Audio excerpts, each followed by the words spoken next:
Okay. Hi students. इस video को बनाने का मेरा मेन पर्पस है कि आपका जो सेल्स ऑफ गुड्स एक्ट है उसको हम रिवाइज कर सके।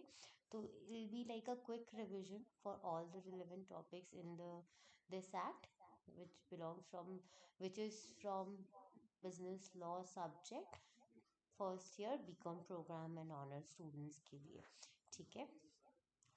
Sales of goods act basically क्या होता है, जहाँ पे हम एक चीज़ को एक पर्सन के पास इसकी ओनरशिप होती है, हम सेल्स के रिगार्डिंग एक कॉन्ट्रैक्ट बनाते हैं कि हम वो ओनरशिप ट्रांसफर करेंगे in return of some price.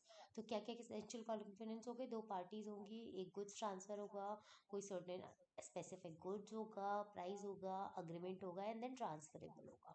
ठीक है। Then this is the difference of sales versus agreement.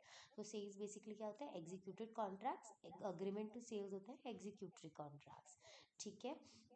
अगर मैं काइंड्स ऑफ गुड्स की बात करूँ तो there are existing goods which are already there with the seller at the time of contract, specific goods जो कि आइडेंटिफाई कर लेते हैं हम at the time of contract, ascertain goods जब बिग क्वांटिटी में से हम कुछ स्लॉट्स परचेज करते हैं तो हमको एसर्टेन गुड्स कहते हैं। फ्यूचर गुड्स जो फ्यूचर में मैन्युफैक्चर होंगे, जब गुड्स कॉन्ट्रैक्ट हो रहा होता है तो फिर वो एक्चुअली एग्जिस्ट नहीं करते, फ्यूचर में मैन्युफैक्चर होना है।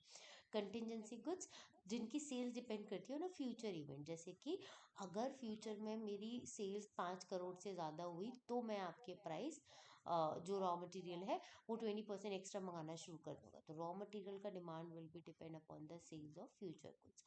ठीक है। उसके बाद पैरिशेबल गुड्स की बात करी गई है कि अगर पैरिशेबल गुड्स का कोई कॉन्ट्रैक्ट होता है और वो खराब हो जाता है बिफोर द कॉन्ट्रैक्ट, तो कॉन्ट्रैक्ट बिकम वॉइड। अगर मैं प्राइस की बात करूं तो price can be fixed in the contract और determined later on the stage, और it can be fixed by the third party. तो let's suppose you have hired a one third party to decide a contract and that third party has died, तो भी आपका contract क्या हो जाता है, void हो जाता है। So basically condition and warranty किसको बोलते हैं, कंडीशन वो एसेंशियल एलिमेंट्स होते हैं कॉन्ट्रैक्ट में जिनको अगर फुलफिल ना किया जाए then buyer has a right to reject the contract. Whereas warranty में अगर ब्रीच हो जाती है वारंटी तो आप क्लेम मांग सकते हो, आप रिजेक्ट नहीं कर सकते उनके बिहाफ पे। So there are certain implied condition which exist in sales of goods act जिनके बिहाफ पे बाय क्या कर सकता है, रिजेक्ट कर सकता है कॉन्ट्रैक्ट को एक्सेप्ट करने से। जैसे condition as to with title, मतलब seller should has a right to sell. For example seller जो सेल कर रहा है उसका एक्चुअल पोजीशन और टाइटल उस पर्सन के पास होना चाहिए तभी वो सेल कर रहा है। सेकंड, सेल्स बाय डिस्क्रिप्शन कि जिस डिस्क्रिप्शन में बायर ने ऑर्डर दिया था उसी में वो बना हुआ है।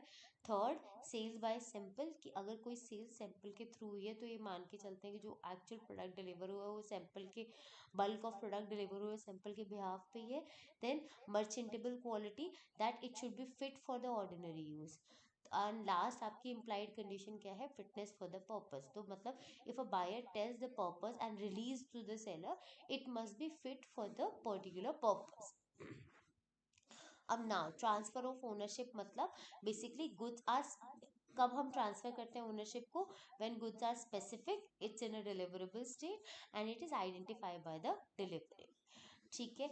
अब जो गुड्स है basically rights of ownership not in a position, जब हम ओनरशिप की बात करते हैं तो हम पोजीशन की बात नहीं कर रहे हैं। Basically sales of good act में आपकी पोजीशन इतनी मैटर नहीं करती कि गुड्स किसके पास है। सम टाइम गुड्स बायर के पास भी होता है फिर भी पोजीशन सेलर के पास होती है, सम टाइम पोजीशन सेलर के पास है एंड देर आर चांसेस कि गुड्स एक्चुअली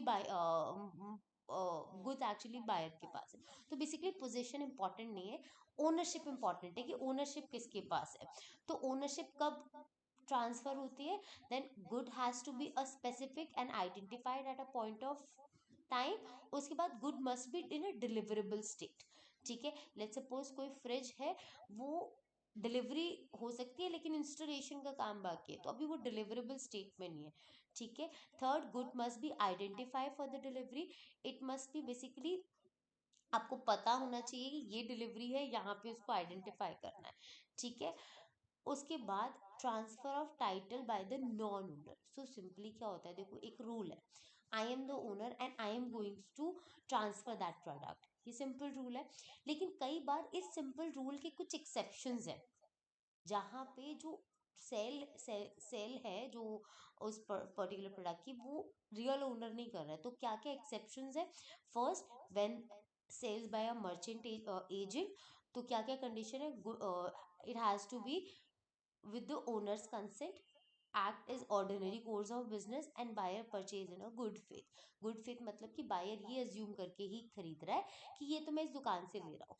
तो वो, लेकिन बेशक वो एजेंट हो रहा है, तो बायर ये मान के चल रहा है कि मैंने उसे, जैसे आप अगर कोई शू खरीदते हो, ठीक है, आप एडिडास का शूज खरीद रहे हो, तो वो शोरूम क्या है, as a agent of that company है, आप ये मान के चल रहे हो कि वो ओरिजिनल शू ही आप खरीद रहे हो, ठीक है। उसके बाद सेल्स बाय को जॉइंट ओनर्स, कि कोई दो लोग हैं जो एक्चुअल ओनर्स हैं, और सेकंड ओनर कह रहा है कि मैंने फर्स्ट वाले ओनर का, अनदर ओनर का कंसेंट ले लिया, तो वो भी गुड फेथ में सेल उसको एक्सेप्ट कर सकता है, ठीक है।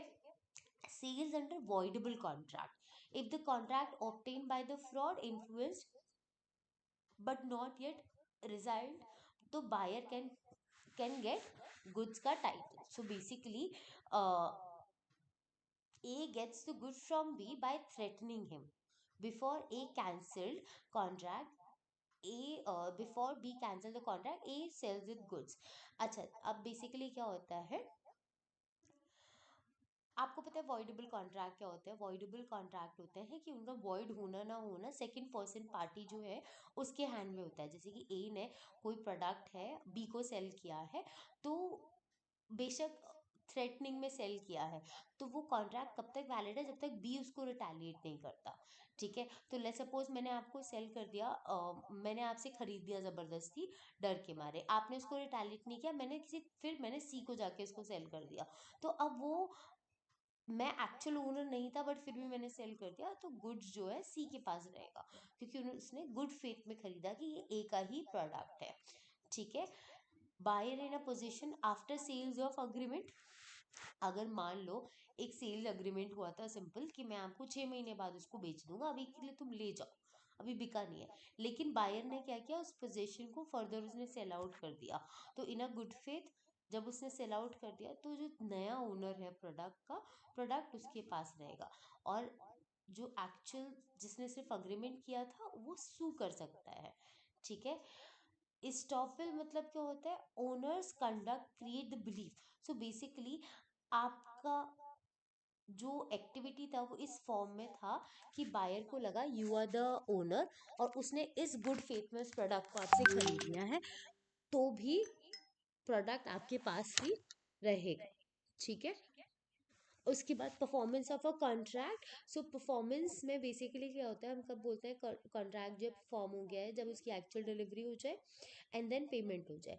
सो there are type of delivery, actual delivery जहाँ पे physical delivery of goods is done, symbolic delivery जहाँ पे हम कुछ ऐसे एक्ट कर लेते हैं कि हम मान लेते हैं कि गुड्स आपके पास है, जैसे हाउस की हमने आपको डिलीवर कर दी, ठीक है। उसके बाद कंस्ट्रक्टेड डिलीवरी, जहाँ पे थर्ड पार्टी एक्नॉलेज कर लेती है that goods is with you. अगर मैं बात करूँ रूल्स ऑफ डिलीवरी के क्या है, it must B at a reasonable hours, buyers must apply for the delivery, sellers bear the cost of making goods deliver, and wrongful जो है, अगर कोई भी ब्रीच ऑफ कॉन्ट्रैक्ट हो रहा है, तो रॉन्गफुल एक्ट को बायर क्या है, रिफ्यूज कर सकता है। अगर मैं rights and duties of buyer की बात करूँ, so there are certain rights buyer have against the seller also. सो बायर के क्या क्या ड्यूटीज है और क्या क्या राइट्स है वो देखते हैं। सो ड्यूटीज ऑफ बायर क्या है? पे करो प्रॉपर प्राइस, जो प्रोडक्ट आपने ऑर्डर किया था उसको एक्सेप्ट कर लो, take the delivery and apply for the delivery, जो भी उसका प्रोसेस है आपके हैंड पे, तो आपको उसको क्या करना है, अप्लाई करना है। अगर मैं राइट्स की बात करूं, क्या क्या राइट्स हैं बायर के पास, so he has a right to receive the delivery, he has a right to reject the defective product, right to claim the damage, and right to sue for a specific performance as decided in the contract of sales.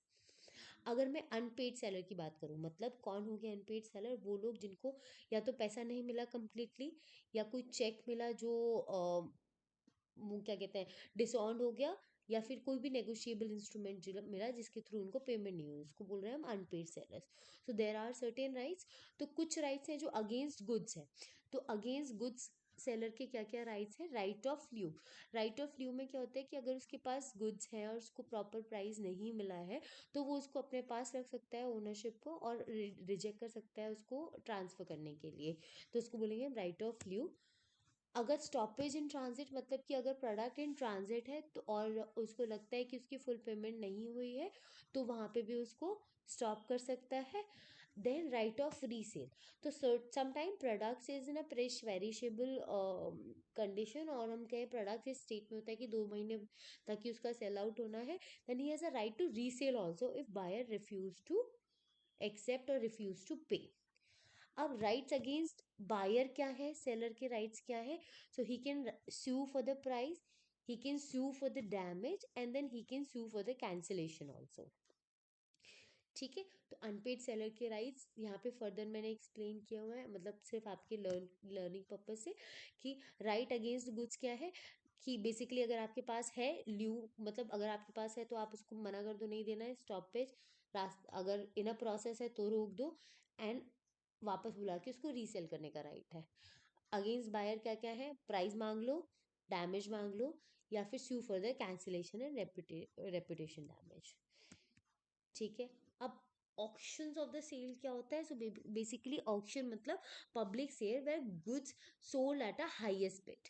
ठीक है, तो अब इसके क्या क्या rules होते हैं? Each slot होता है and separate, each slot and separate slot, if seller offer goods in a different slot, each lot treated as a separate contract. ठीक है, कि हर लॉट को हम क्या है, एक सेपरेट कॉन्ट्रैक्ट की तरह ट्रीट करेंगे।